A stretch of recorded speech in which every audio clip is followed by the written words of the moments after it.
2004లో కరీంనగర్ జిల్లాకు వచ్చినప్పుడు శ్రీమతి సోనియా గాంధీ గారు 60 సంవత్సరాల ఆకాంక్ష వందలాది తెలంగాణ బిడ్డల ఆత్మ బలిదానాలను దృష్టిలో పెట్టుకొని ఆనాడు 4 కోట్ల తెలంగాణ ప్రజలకు మాట ఇవ్వడం జరిగింది. మీరేం ఆలోచన చేస్తున్నారో మీ ఆత్మాభిమానం కోరుకుంటున్న తెలంగాణ రాష్ట్రాన్ని ఇచ్చే బాధ్యత కాంగ్రెస్ పార్టీ తీసుకుంటుంది అని ఆనాడు శ్రీమతి సోనియా గాంధీ గారు తెలంగాణ ప్రజలకు మాట ఇవ్వడం జరిగింది.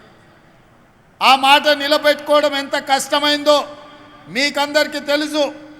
తెలంగాణ రాష్ట్రం ఇవ్వడంలో ఆంధ్రప్రదేశ్లో కాంగ్రెస్ పార్టీ మనుగడ కోల్పోయి కేంద్రంలో ప్రభుత్వాన్ని కోల్పోయి తెలంగాణ రాష్ట్రంలో ఎన్నో ఒడిదుడుకులు ఎదుర్కొన్న మాట తప్పని మడమ తిప్పని నాయకురాలుగా మన నాయకురాలు సోనియమ్మ తెలంగాణ రాష్ట్రాన్ని ఇచ్చి ఇవాళ తెలంగాణ రాష్ట్రంలో ఎంతోమంది తల్లులు తమ బిడ్డలు తెలంగాణ కోసం ఆత్మ బలిదానం చేసుకుంటుంటే ఆ తల్లుల కడుపు కోత తెలిసి ఒక బిడ్డను కోల్పోతే తల్లికి ఎంత దుఃఖం ఉంటుందో సోనియమ్మకు తెలుసు. ఎందుకంటే తన కళ్ళ ముందల్నే తన అత్తగారిని AK-47 తుపాకీ తూటాలతోని ముష్కరులు కాల్చి చంపినరు.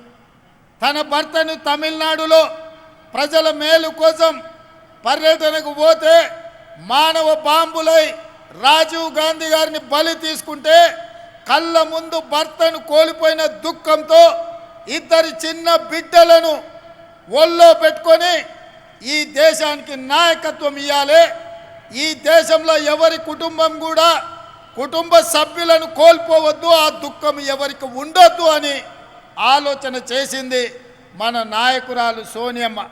అందుకే తెలంగాణ ఉద్యమంలో పిల్లలు చచ్చిపోతుంటే ఆత్మ బలిదానాలు చేసుకుంటుంటే అధికారం పోయినా పర్వాలేదు, ఆంధ్రప్రదేశ్లో పార్టీ చచ్చిపోయినా పర్వాలేదు, కేంద్రంలో అధికారం కోల్పోయినా పర్వాలేదు, ఇక ఏ తల్లి కూడా దుఃఖంతో తన బిడ్డను కోల్పోవద్దు, నేను తెలంగాణ రాష్ట్రం ఇస్తా అని చెప్పి ఇచ్చిన మాట నిలబెట్టుకొని తెలంగాణ రాష్ట్రాన్ని ఇచ్చిన మహిళా శక్తి శ్రీమతి సోనియమ్మ అని చెప్పి నేను ఈ సందర్భంగా తెలియజేస్తున్న మిత్రులారా. ఇవాళ మా అక్కలకు, మా చెల్లెళ్ళకు, మా పెద్దమ్మలకు, మా అమ్మలకు నేను గుర్తు చేయదలుచుకున్నా, కాంగ్రెస్ పార్టీ అంటే ఇందిరమ్మ, కాంగ్రెస్ పార్టీ అంటే సోనియమ్మ, కాంగ్రెస్ పార్టీ అంటే ప్రియాంక గాంధీ. మరి ఇవాళ కాంగ్రెస్ పార్టీని నడుపుతున్నదే మహిళా శక్తి. మన నాయకురాళ్ళు ఒక మహిళా నాయకత్వంలో మేము పని చేస్తున్నాము అంటే మేము గర్వంగా గొప్పగా చెప్పుకుంటున్నాం మా నాయకురాలు సోనియా గాంధీ అని.